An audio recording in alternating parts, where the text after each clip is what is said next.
दोस्तों, भारत में अगर कोई देश है, कोई जगह है, कोई सिटी है, कोई स्टेट है जहां हर मौसम में और हर उम्र में आप जाकर छुट्टी मना सकते हैं, तो वो एक ही जगह है। Any guesses? Goa. Yes, somebody right at the back got it right. Goa. आप किसी भी मौसम में जा सकते हैं, किसी भी उम्र में जा सकते हैं, ऐसी जगह है गोवा। बहुत रिच बायोडाइवर्सिटी है, बहुत बूमिंग इकोनॉमी है, बहुत खूबसूरत गोवा का जो प्रदेश है वो है। और इस समय हम देख रहे हैं that this state is at the crossroads of economic growth as well as ecological responsibility. Balancing tourism, industry and sustainability requires vision, policy and unwavering commitment. Leading this effort, of course, is Dr. Pramod Sawant, the Honorable Chief Minister of Goa. Thank you so much for joining us, sir. And I request you to kindly join us on stage. And we are hoping to hear from Dr. Sawant about his governance model that prioritizes both economic prosperity and environmental conservation. A huge round of applause for the Honorable Chief Minister and for the chair of this session, ABP's Pratima Mishra. बिल्कुल सही कहा आपने। एक ऐसा राज्य जहां हर कोई जाना चाहता है, वहां के मुख्यमंत्री इस वक्त एबीपी न्यूज के मंच पर है, तो सबसे पहले आपका स्वागत है। जोरदार तालियां हो जाए। Thank you. तो मैं शुरुआत इसी से करती हूं कि आपके नाम पर एक बड़ी उपलब्धि है। आप एक ऐसे राज्य के मुख्यमंत्री हैं जहां पर लगातार सीएम बनने का रिकॉर्ड भी, सीएम बने रहने का रिकॉर्ड आपके नाम पर है। तो सबसे पहले तो यही बता दीजिए कि ये आपने कैसे कर दिखाया। मैं बस इतना ही बताऊंगा कि वैसे तो 1980 स्टेटहुड बनने के बाद कंटिन्यूअसली 5 साल क्रॉस करने का रिकॉर्ड मेरे नाम पे है। स्टेटहुड से पहले बाकी चीफ मिनिस्टर के नाम पे है। बस मोदी जी का आशीर्वाद और माय स्किल्स, बस इतना ही बताऊंगा और कुछ नहीं। अच्छा, गोवा में तो अब आपको लंबा वक्त हो गया, दिल्ली चलने का मन है आपका? दिल्ली की राजनीति में अब जा जाए? गोवा में है, बस वही ठीक है। छोटा सा राज्य है, वही अच्छा लगता है कि वही रहे। नहीं, मतलब आपके नेतृत्व की तारीफ होती है और आप में कुछ तो देखा गया होगा कि आप कंटिन्यूअसली लॉन्गेस्ट सर्विंग सीएम बन गए हैं राज्य के, तो दिल्ली की राजनीति का रुख भी आपको करना चाहिए। विचार किया कभी आपने? मनोहर पर्रिकर भी गए थे। पर्रिकर जी इज अवर टॉल लीडर, और पर्रिकर जी को तब दिल्ली में संरक्षण मंत्री बोल के बुलाया था। मैं तो कहूँगा कि गोवा जैसे छोटे राज्य में एडमिनिस्ट्रेशन करने के लिए अच्छा भी लगता है, और अभी भी स्टेट की डेवलपमेंट अभी भी करना बाकी है। तो with the help of double engine government, so I can do the more progress in for another at least for the 5 years। 2047 में हम बात करते हैं विकसित भारत की। गोवा को आप कहां देखते हैं 2047 में? जब ऑनरेबल प्राइम मिनिस्टर बात करते हैं विजन ऑफ विकसित भारत 2047, तो मैं तो कहता हूं कि विकसित गोवा 2037।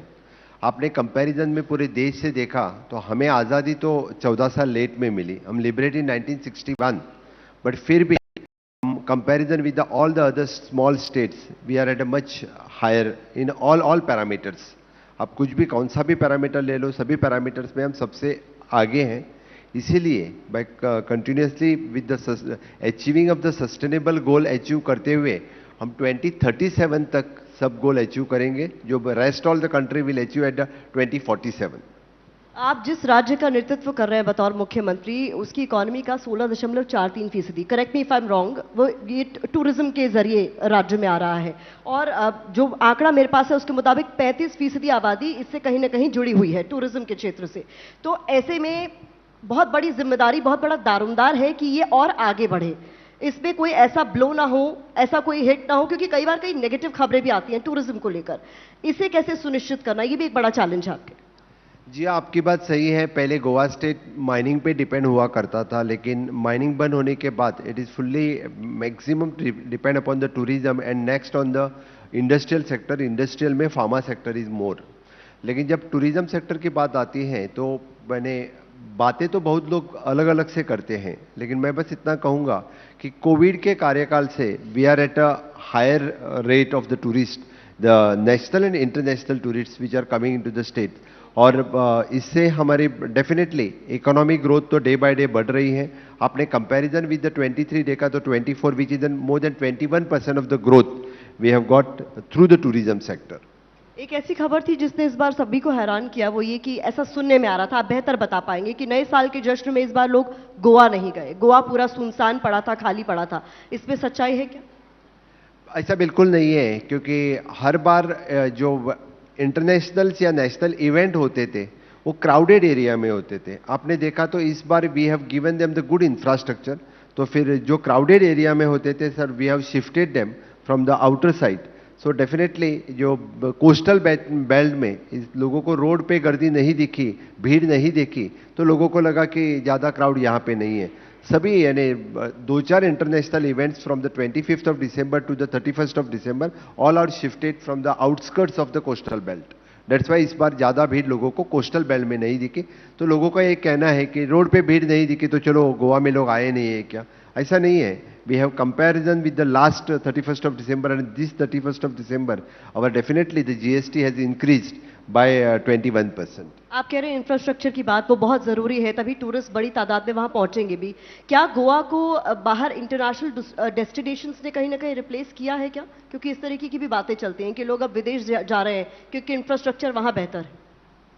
जी आपने एक बात सही कही कि इंटरनेशनल से कंपेयर कर रहे हैं क्या आप, जैसे कि इंटरनेशनल कंट्री की बात करते हैं, you are comparison with the international country with Goa जैसे स्मॉल स्टेट के साथ। आप कौन सी भी इंटरनेशनल डेस्टिनेशन ले लो, वो तो एक कंट्री है, हम तो एक छोटा सा स्टेट्स है। With the following all the names norms of our country, हम जो इंफ्रास्ट्रक्चर जो 10 साल में किया है वो तो उनके बराबर है। और आफ्टर ऑल हमें किसी इंटरनेशनल ब्रांड की कोई ज़रूरत नहीं है। Goa itself is a one brand, और गोवा में खुद एक ब्रांड क्रिएट किया हुआ है। और लास्ट 10 साल में with the help of double engine सरकार, it is more than 40,000 crores of rupees we have alone spend on the roads and bridges. इसी के ऊपर तो इतना पैसा स्पेंड किया है। मुझे लगता है कि 5 साल पहले कोई जब गोवा में गया होगा तो अभी देखा तो उनको infrastructure with the 2 international airport, with the 3 bridges at the Mandovi, 2 bridges at the Zuari and connecting from the one end to another end with the national highways, आपको इतना इंफ्रास्ट्रक्चर छोटे से स्टेट्स में इतना बड़ा इंफ्रास्ट्रक्चर आपको देखने को मिलेगा। मतलब ये सारी अफवाहें ही उड़ाई जा रही हैं आपकी नज़र में, इस तरीके का कुछ है नहीं? क्योंकि इंफ्रास्ट्रक्चर पे तो, चूंकि मैं गई हूँ हाल ही में गोवा, तो मैंने देखा है बड़ा परिवर्तन देखा गया है, इसमें कोई दो राय नहीं है। तो ऐसे में ये जो तमाम बातें सोशल मीडिया के जरिए फैल रही हैं, उस पर आप क्या कहेंगे? जी हाँ, कुछ इन्फ्लुएंसर ऐसी बातें करते रहते हैं कि गोवा में टूरिस्ट नहीं है, आने के लिए प्रॉब्लम हो रहा है, ये वो सब कुछ। मुझे लगता है इसमें कोई तथ्य नहीं है, लेकिन being a chief minister I am continuously monitoring, continuously observing exactly. जो किसी ने टीका की तो भी वो भी हम पॉजिटिवली लेते हैं, लेकिन क्या चल रहा है I am verifying also at my and. I verified मैंने जब टूरिज्म से टूरिज्म का नंबर लिया, द टूरिस्ट टू दो इंटरनेशनल नेशनली जो टूरिस्ट आते हैं, तो comparison with the last year it is an 8 millions of the tourists were traveled in the state of Goa, but this year it is a 10 million of the tourists were traveled comparison. Again I have compared with the my GST, then again there is a rise of approximately the 9% to rise particularly in that period.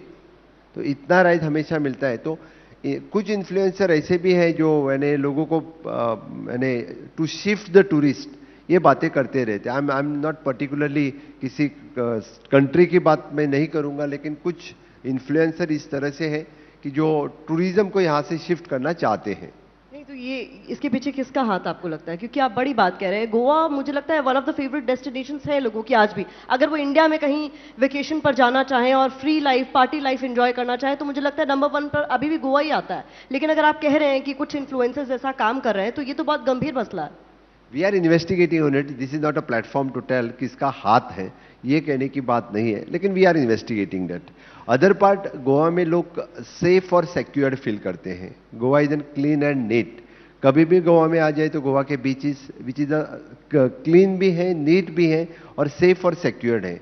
Goa जैसे हम beaches पे we have the life guard appointed. मैंने आपको पता होना चाहिए इसलिए बता देता हूँ। It is more than 700 life have saved in the last 5 years by the coastal lifeguards when who are working on the coastal beaches. And a Drushti जैसी एजेंसी जो continuously there is a 24/7 monitoring on the coastal beach, कौन कितने पानी में जा रहा है, कौन कितने कहाँ पे है, और कोई डूबने लगा भी तो वहाँ पे यानी लाइफ सेविंग बोट्स लेके जाना, उसको शिफ्ट करना। इतने सारे लोगों को बचाया भी हमने। और restrictions for the beaches, not to go after 7, किसी को एंटर करने के लिए नहीं देना वहाँ पे, even though the security purpose is there. कोई भी आके यानी कितने भी यानी उतना सेफ और सिक्योर्ड गोवा में लोग फील करते हैं। कोई ऐसी पाबंदियां राज्य में है जिसकी वजह से आपको लग रहा है कि कुछ कमी आई है? क्योंकि खबरें टूरिस्ट को लेकर भी लगातार आ रही हैं, अब नेगेटिव खबरें आ रही हैं। आप कह रहे हैं कि हम पूरी कोशिश कर रहे हैं सुनिश्चित करने की कि उन्हें सेफ सिक्योर एनवायरनमेंट मिले। क्योंकि मैं दोहरा रही हूँ कि गोवा का जब नाम जहन में आता है तो आदमी को लगता है कि पहनने, ओढ़ने, खाने की जो आज़ादी मुझे गोवा में मिल रही है वो देश के दूसरे हिस्से में नहीं मिल रही है, इसीलिए मैं गोवा जाना चाहती हूँ या चाहता हूँ। जी हाँ, लोग तो गोवा में एक्चुअली ऑलवेज सन सैंड सी इंजॉय करने के लिए आते हैं। उसको तो हमने अभी स्पिरिचुअलिटी भी जुड़ी है, उसको हमने स्पोर्ट्स टूरिज्म जुड़ा है। और गोवा में लोग कहने यस गोवा का कल्चर कुजिन्स इसके लिए भी खास करके गोवा में लोग आते हैं। तो लोग गोवा में थोड़ा सा यानी फील करते हैं कि यानी the night life is also is enjoyable in the state of Goa, so that also the people comes to enjoy in the state. हाँ, समवॉट रेस्ट्रिक्शंस जो है it is an sound pollution की रेस्ट्रिक्शंस है, मैं मानता हूँ that is all over the India, but Goa में थोड़े से एनवायरमेंटलिस्ट थोड़े ज़्यादा ही हैं, इसलिए थोड़ा साउंड रेस्ट्रिक्शंस हमें रखना पड़ता है। That problem is there. अभी हाल ही में हम टूरिज्म पर चूंकि चर्चा करें, टेम्पल टूरिज्म में इजाफा देखा जा रहा है और आप भी बड़े मंदिर मंदिर दर्शन करने के लिए पहुंचे, वो तस्वीरें हमने देखी हैं। ये कहा जाने लगा कि जब अयोध्या में राम मंदिर का निर्माण हो गया, प्राण प्रतिष्ठा हो गई, तो इतनी बड़ी तादाद में लोग वहां पहुंचे कि अब टेम्पल टूरिज्म बढ़ गया है और गोवा और बाकी जगह जाने में कहीं ना कहीं कमी हो गई है। उसका प्रभाव इस पर कहीं आपको पड़ता हुआ नजर आया? नहीं, गोवा लोगों को जब लगता था कि गोवा में सिर्फ समुंदर है और चर्चिस है, बाकी कुछ है, ऐसे लगते नहीं थे मुझे। कभी कभी मैं जब नया नया चीफ मिनिस्टर बना था तब कोई मुझे मिला, वहाँ टेम्पल भी है, वहाँ हिंदू भी रहते हैं, ये भी प्रश्न पूछने लगे थे। मैंने कहा था 70% ऑफ द आबादी इज हिंदू है, तो फिर द मैक्सिमम टेम्पल्स है। और गोवा में तो पूरे यानी 70% पार्ट्स में बहुत बड़े बड़े और एंशियंट टेम्पल्स हैं। और इवन दो वहाँ पे तो राम मंदिर की जिस तरह की स्टोरी है, with the same story with in the Goa with the Malsa temple, 500 साल पुराना टेम्पल जो पोर्तुगीजों ने जो पूरा नष्ट किया था, the government and the private organization have come together and they have constructed very good temple which are the Verna Malsa temple है। छत्रपति शिवाजी महाराज ने तो 350 साल पहले जब टेम्पल का डिस्ट्रक्शन पोर्तुगीज कर रहे थे तब सप्तकोटेश्वर का टेम्पल पूरा डिस्ट्रॉय किया था। छत्रपति शिवाजी महाराज, वो हिस्ट्री है, छत्रपति शिवाजी महाराज ने वहाँ पे फिर से एक बार सप्तकोटेश्वर का टेम्पल बनाया था। मेरा सौभाग्य ये है कि वो टेम्पल पुनः एकदा लोकार्पण करने का योग मुझे मिला, ये मेरा सौभाग्य है कि इसी कार्यकाल में मैंने वो लोकार्पण किया है। मतलब अब गोवा में लोगों को मंदिर की घंटियां बहुत जोर जोर से सुनाई देंगी? जी हाँ, तो वो तो पहले से थी, लेकिन अभी we have highlighted on the name of the temple tourism so many people. The spiritual tourism की जब बात आती है, now the people are preferring to go for the to see the temples.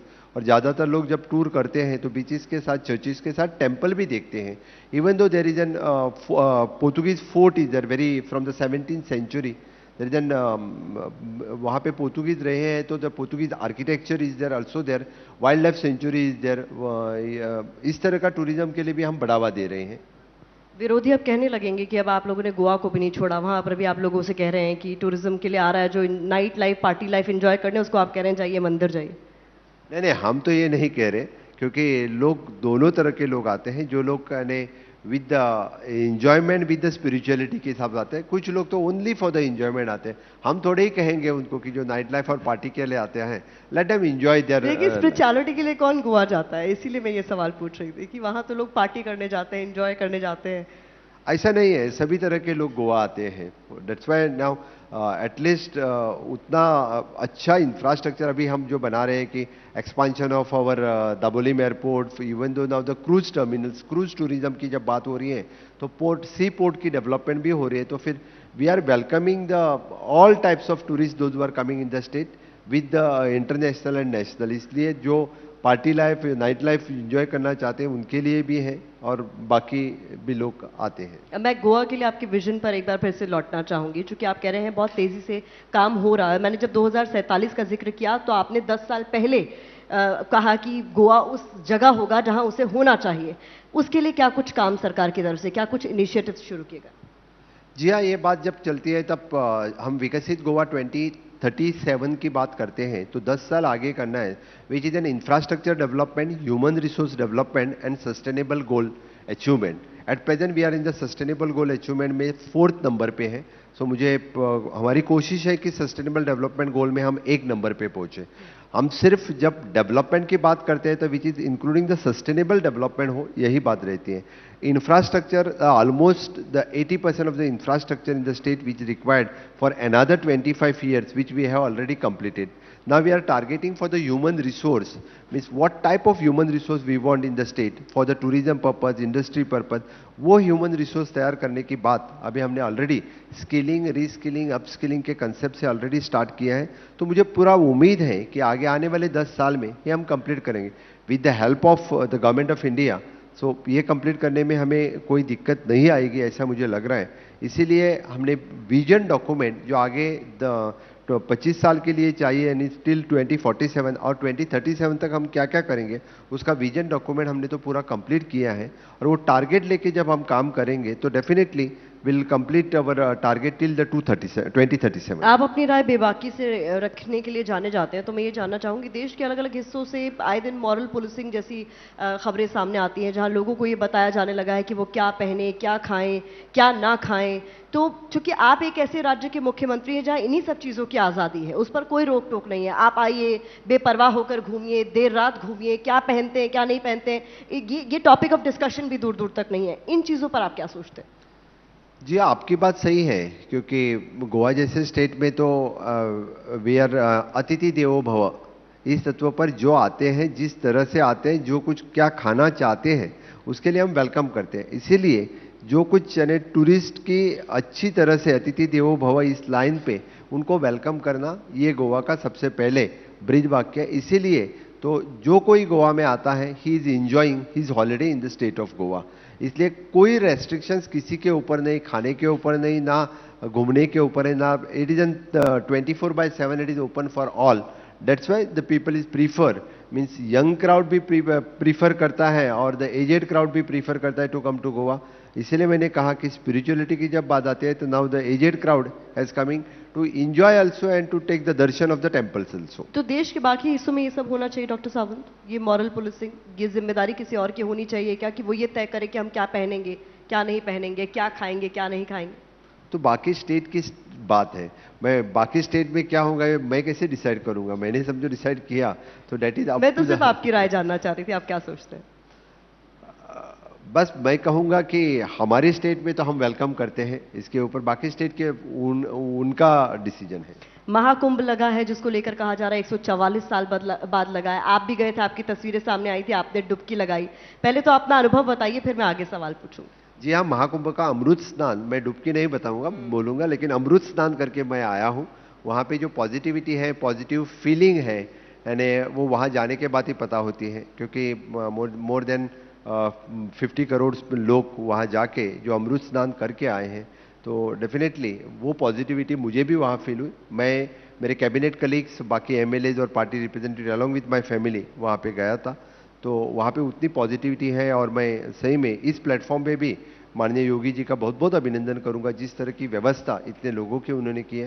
That is not मैंने small thing, it is a big thing. चूंकि आप वहाँ आए, आप कह रहे हैं कि वो अमृत स्नान आपके लिए बड़ा अद्भुत अनुभव रहा।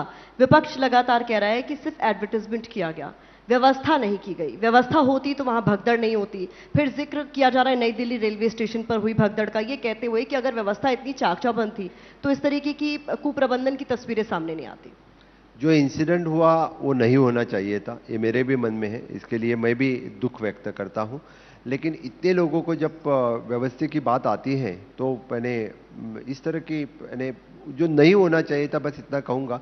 लेकिन बाकी व्यवस्था जो थी, सही में इतने क्राउड गैदर करने के लिए वहाँ सही में अच्छी व्यवस्था थी। ममता बनर्जी से मृत्यु कुंभ कह रही हैं, वो उनकी राय रहेगी। आप मान रहे हैं कि व्यवस्था अच्छी है क्योंकि आप होकर आए हैं, लेकिन आम जनता जिनसे एबीपी न्यूज ने भी लगातार बात की, उसका कहना था वीआईपी कल्चर की वजह से भी बहुत वहां मिसमैनेजमेंट था। वीआईपी कल्चर पर आपकी क्या राय है, होना चाहिए कि नहीं होना चाहिए, क्योंकि आम जनता तो परेशान होती है सर? नहीं, वीआईपी कल्चर नहीं होना चाहिए, मैं कहूंगा कि आम जनता पर तो तालियां बजनी चाहिए कि अगर यहाँ पर गोवा के चीफ मिनिस्टर कह रहे हैं कि वीआईपी कल्चर नहीं होना चाहिए, अपने आप में बड़ी बात है, क्योंकि हर कोई एक्सेप्ट नहीं करता है ये बात। नहीं, बिल्कुल नहीं। वीआईपी सिर्फ जाने की सुविधा थोड़ी करे, बाकी सब कुछ यानी वही वो एस्कॉर्ट पायलट ये वो कोई ज़रूरत नहीं रहती है। मैं तो बताऊंगा कि सिर्फ सेफ्टी पर्पस वहाँ जाने की व्यवस्था हो जाए तो बस हुआ, और बाकी कोई मैं तो कभी उतना चाहता नहीं हूँ कि वीआईपी कल्चर, मैं कभी वीआईपी कल्चर में रहा ही नहीं हूँ। अब चूंकि आपने कहा कि आपका अनुभव बहुत होकर आया, गंगा का पानी आपको कैसा लगा? गंगा का पानी तो शुद्ध था। जिस त्रिवेणी संगम में मैंने अमृत स्नान किया वहाँ तो बहुत ही, हाँ थोड़ा मैंने जहाँ एकदम बॉर्डर पे, लेकिन जहाँ मैंने स्नान किया वहाँ तो बहुत ही यानी शुद्ध पानी था। ओके, बाकी जगह तो लोग सभी जो पानी में अभी गंगा पे आए हैं तो सभी नारियल छोड़ना ये छोड़ना तो सभी छोड़ ही रहे थे, लेकिन जितना फास्टली वो सब कुछ कलेक्ट करके बाहर निकाल रहे थे वो भी अप्रिसिएटिंग था। आप कह रहे हैं काम हो रहा है लगातार, लेकिन सीपीसीबी की एक रिपोर्ट जो आई है उसको लेकर विपक्ष हमलावर है कि लोगों को बुलाया जा रहा है कि आइए गंगा जी में स्नान कीजिए, बहुत पवित्र है गंगा जी, लेकिन सीपीसीबी की रिपोर्ट कहती है कि उसमें बड़ी मात्रा में फीकल मटेरियल मिला है, यानी वो पानी नहाने लायक नहीं है। आचमन तो दूर की बात है। आप सेंट्रल पोल्यूशन कंट्रोल बोर्ड की बात कर रही हैं, वो पानी कहाँ से लिफ्ट किया उसके ऊपर डिपेंड रहेगा। तो मतलब आपके लिहाज से पानी एकदम साफ सुथरा है और लोगों को वहां यानी after all from where you are collecting the water it depends upon that. अच्छा, अभी मुक्तेश्वरानंद जो है शंकराचार्य वो भी कह रहे हैं कि बहुत मिसमैनेजमेंट रहा, और वो भी कह रहे हैं कि ये 144 साल का जो नैरेटिव गढ़ा गया है उसमें कोई सच्चाई नहीं, ये 144 साल बाद आया महाकुंभ नहीं है। अभी 144 साल पहले, यानी date is in the history only. कोई तो 144 साल तो ये नहीं है बताने के लिए तब मैं था अभी वो तब नहीं हुआ था, ऐसे date is in the history. I think it is in the writing. So definitely when the इतने स्टेट ने एक इतना बड़ा इवेंट किया, देश में इतना बड़ा इवेंट हो रहा है, लोगों की आस्था है, लोगों की भावना है, तो फिर definitely we want to consider that लोगों की आस्था भावना उनका भी आदर करना चाहिए। मैं वही बता रही हूँ कि हमने ये भी दिखाया कि इतनी हम लोग आधा तबका कह रहा था कि बहुत अव्यवस्था है, लेकिन वही आधा तबका ये कह रहा था कि हम बहुत अच्छे से आसानी से स्नान करके आ गए, पानी बहुत साफ था, कोई अव्यवस्था नहीं थी। तो जब विपक्ष दूसरे पक्ष की आवाज बनने की कोशिश करता है तो वो कहता है हमें सनातन विरोधी कह देते हैं। विपक्ष जो वहां गए नहीं उनको कैसे पता चलेगा कि वहां क्या अरेंजमेंट थी या नहीं थी?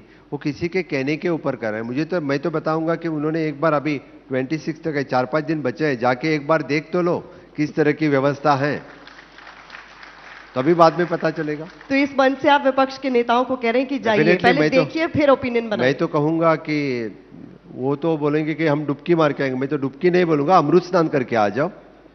तो अमृत स्नान करने के लिए आप कहने वाले हैं विपक्ष के नेताओं को, लेकिन अभी दिल्ली में भी एक बड़ा फेरबदल हुआ है और आप तो प्रचार करने भी पहुंचे थे दिल्ली। मोती नगर से मुझे याद है आपने सभा की थी और कमल का बटन दबाएं लोगों से रिक्वेस्ट की थी, लोगों ने बटन भी दबा दिया, आपका मुख्यमंत्री भी 26 साल बाद वहां बन गया, आप ओथ सेरेमनी में भी गए थे। अब क्या यमुना जी की तस्वीर आपको लगता है बदल जाएगी? मैनिफेस्टो में एक बड़ा मुद्दा था। जी हाँ, जिस तरह से योगी जी ने गंगा जी की तस्वीर बदली है तो मैं तो 110% कहता हूँ, क्योंकि ये मोदी जी की गारंटी है, यमुना जी की तस्वीर भी बदलेगी। उन्होंने तो 6 महीने की बात कही, मैं तो मैक्स टू मैक्स 1 साल बताऊंगा। 1 साल बाद आप फिर से एक बार यमुना पे जाके देखो, तस्वीर बदलेगी और पानी भी बदलेगा।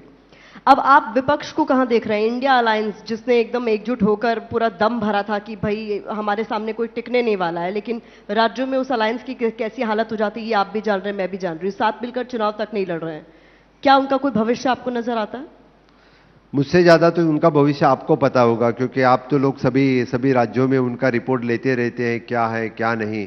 जब इंडिया अलायंस तभी टूट गया था, मुझे लगता है कि वो जब इलेक्शंस हार गए थे लोकसभा का, तभी तो टूट चुका है। अभी कौन है किसके साथ ये भी तो पता नहीं है। वो इंडिया अलायंस तो बोलते हैं, लेकिन उनके साथ में कौन है तो उनको ही पूछना पड़ेगा आपको, अभी साथ कौन कौन बचे हैं। मेरे अंदर जर्नलिज्म का कीड़ा है, इसीलिए देखिए मैं टॉपिक से कब हट गई मुझे रियलाइज भी नहीं हुआ। तमाम सवाल, मंच है, आप सामने है, तो तमाम सवालों पे आपकी राय जानना भी जरूरी था। मैं कुछ वापस गोवा पर आती हूँ, तो ये जानना चाहती हूँ कि अगर यहाँ मौजूद लोग, एबीपी न्यूज़ के तमाम दर्शक जो आपका इस इंटरव्यू को देख रहे हैं, आप उन्हें क्या विश्वास दिलाएंगे? क्योंकि हाल ही में सर कुछ ऐसी नेगेटिव खबरें आई हैं कि टूरिस्ट गए, बीच पर उनके साथ कुछ अनहोनी हो गई, कुछ ऐसी घटनाएं आई, वहां पर कुछ लोकल लोगों के साथ उनकी बहस हुई, बड़े हादसे पेश आए। उनको कैसे विश्वास दिलाएंगे कि you are safe and secure if you come to Goa? मैं तो सबसे पहले कहूंगा कि गोवा जितना सेफ और सिक्योर राज्य दूसरा कोई नहीं है। गोवा जितना सेफ और सिक्योर टूरिज्म प्लेस दूसरी कंट्री भी नहीं है। मैं तो इतना कहूंगा। एक 2-3 जो इंसिडेंट्स हुए उसका पीछे आपने थोड़ी सी हिस्ट्री देखा तो भी हिस्ट्री, जो टूरिस्ट यानी उन लोगों ने भी उनके साथ जो कुछ झगड़ा होता है, कुछ प्रॉब्लम होता है, तब 2 इंसिडेंट्स हो गए हैं। उसके बारे में मैं भी दिलगिरी व्यक्त करता हूं, क्योंकि वो नहीं होने चाहिए थे। लेकिन सिर्फ झगड़ा एक तरफ से नहीं होता है, इट इज़ दोनों तरफ से जब होता है तो इस तरह का इंसिडेंट होते हैं। लेकिन इसके बाद भी इट इज़ एन 100% आफ्टर, हमने अभी पुलिस में भी सिविल सिक्योरिटी जो लगाई है बड़ी मात्रा से, जहाँ जहाँ पे क्राउड होते हैं वहाँ पे अभी civil security is also started working. हमने टूरिस्ट पुलिस और खास करके हमने अभी specially the pink force for the ladies pink force वहाँ पे डिप्लॉय किया हुआ है। किसी को कुछ भी लगा तो किसी ने हमारा नंबर 100 नंबर डायल कर दिया तो भी वहाँ पे तुरंत यानी विद इन 5 मिनट्स पुलिस वहाँ पे पहुँचती है। इसलिए जो कोस्टल बेल्ट में कौन से भी एरिया में रहने दो, max to max is 5 to 10 minutes में पुलिस वहाँ पहुँचने की व्यवस्था हमने की है। इसके सिवाय हमारी साइबर पुलिस बहुत ही अच्छा काम करने लगी है। कितने सारे टूरिस्ट जब बुक करते थे यानी साइट पे के होटल के लिए, इस तरह की fake approximately more than 35 sites we have crack down. तो लोगों को लूटना इस तरह का हमेशा के चालू रहता था, क्योंकि बुकिंग करो आ जाओ गोवा में, इस तरह के वही फेक साइट थे। वही अभी मैं तो कहूँगा कि गवर्नमेंट अप्रूव्ड साइट्स या होटल की जो अप्रूव्ड साइट है उन्हीं पे बुकिंग करें और उन्हीं पे गोवा पे आ जाए। कोई किसी के लिए हम गोवा घुमा रहे हैं, कोई किसी को हम यानी आपको वाटर स्पोर्ट्स दिखाएंगे या बुकिंग करवा के देंगे, विलास देंगे, इस तरह के लोगों ने भी उस तरह का अलर्ट रहना जरूरी है।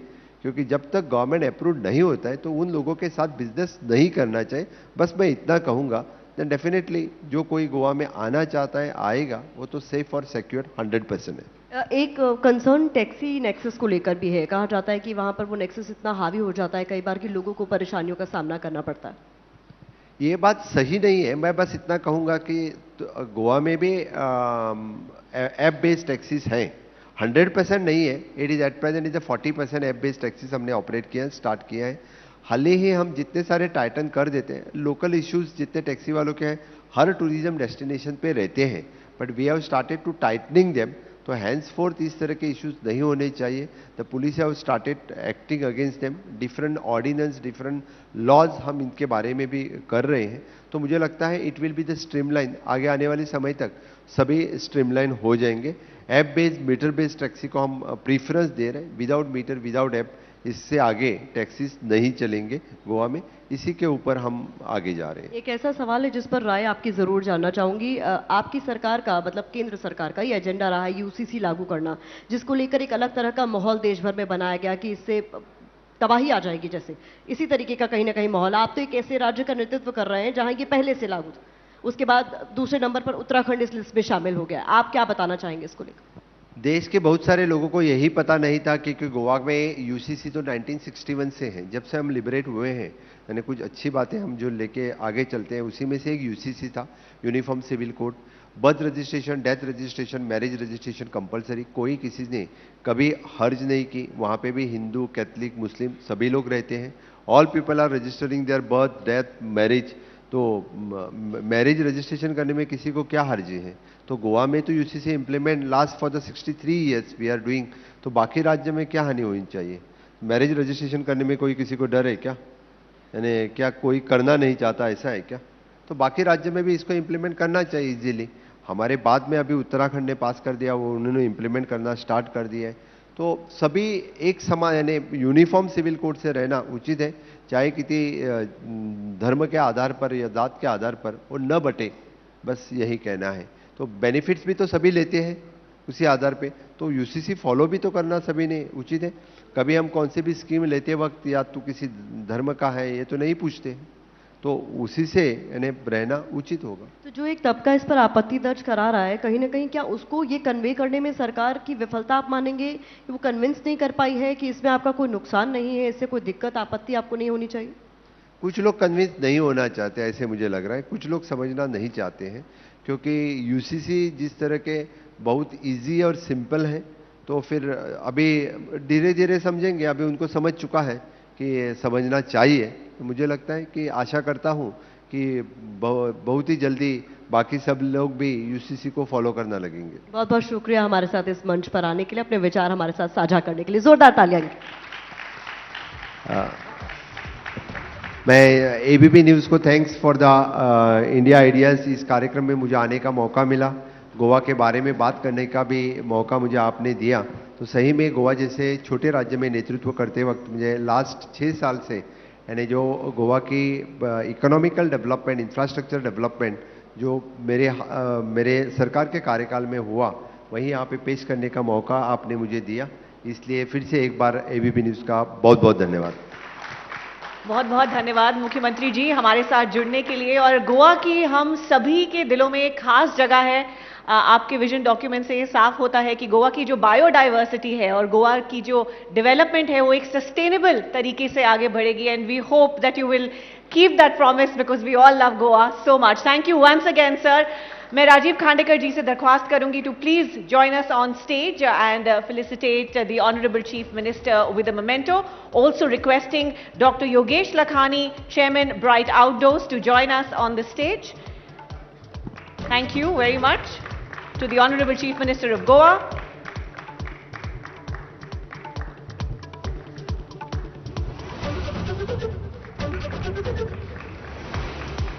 Audience, I think we can do better.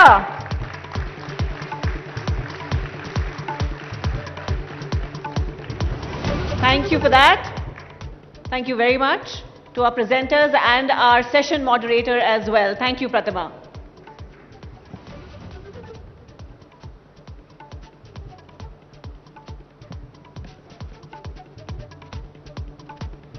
एक बार फिर बहुत बहुत धन्यवाद। Thank you sir for making it to ideas of India.